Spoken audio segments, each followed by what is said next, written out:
السلام علیکم ورحمۃ اللہ وبرکاتہ۔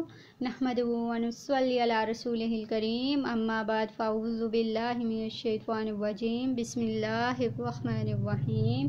رب اشرح لی صدری ویسر لی امری واحلل عقدۃ من لسانی یفقہوا قولی، رب زدنی علما۔ امید کرتی ہوں سب خیریت سے ہوں گے۔ ہم نے پچھلی کلاس میں پڑھا تھا حروف کے مخارج کا بیان اور دانتوں کا بیان۔ آج کی کلاس میں ہم نے پڑھنا ہے کون سے حروف کون سے مخرج سے ادا ہوتے ہیں۔ تو شروع کرتے ہیں مخارج کی تفصیل۔ الف، واو، یا جوف دہن منہ کے خالی حصے سے ادا ہوتے ہیں۔ ان تینوں حرفوں کو مخرج کے اعتبار سے جوفیہ بھی کہتے ہیں، جیسا کہ آپ اس تصویر میں دیکھ رہے ہیں کہ الف، واو اور یا کہاں سے ادا ہوتے ہیں۔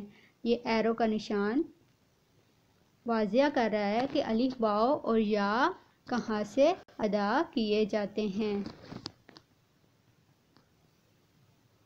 حمزہ، ہا، حلق کا وہ حصہ جو سینے کے قریب ہے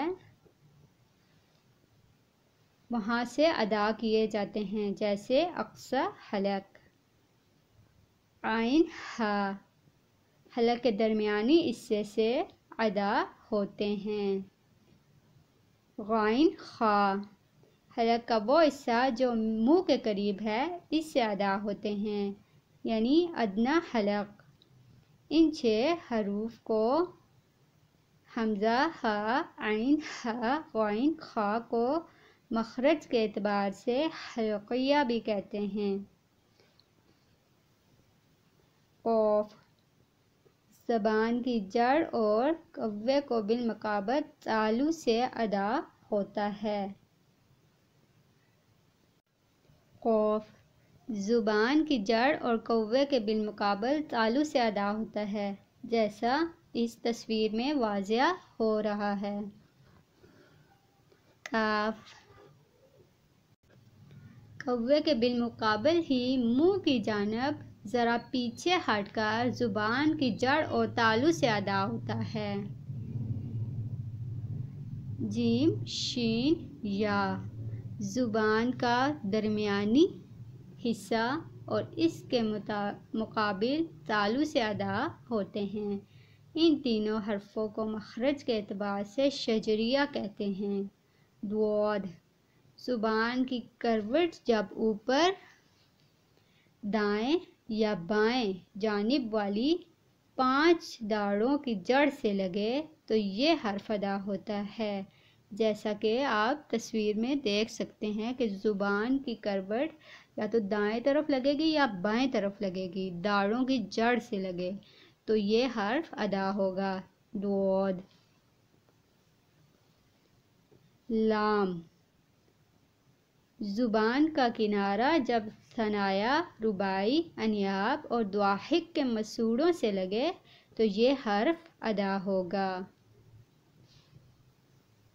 نون، زبان کا کنارہ جب ثنایا، رباعی اور انیاب کے مسوڑوں سے لگے تو یہ حرف ادا ہوگا۔ را، زبان کا کنارہ جب پشت زبان کے ساتھ ساتھ ثنایا اور رباعی کے مسوڑوں سے لگے تو یہ حرف ادا ہوتا ہے۔ تو، دال، تا، زبان کی نوک جب ثنایا علیہ کی جڑ سے لگے تو یہ حرف ادا ہوتے ہیں۔ وا، را، ثا، زبان کی نوک جب ثنایا علیہ کے کنارے سے لگے تو یہ حرف ادا ہوتے ہیں۔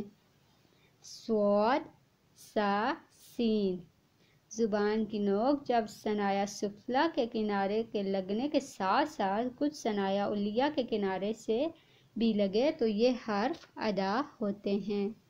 فا، ثنایا علیہ کا کنارہ جب نیچے والے ہونٹ کے تری والے حصے سے لگے تو یہ حرف ادا ہوتا ہے۔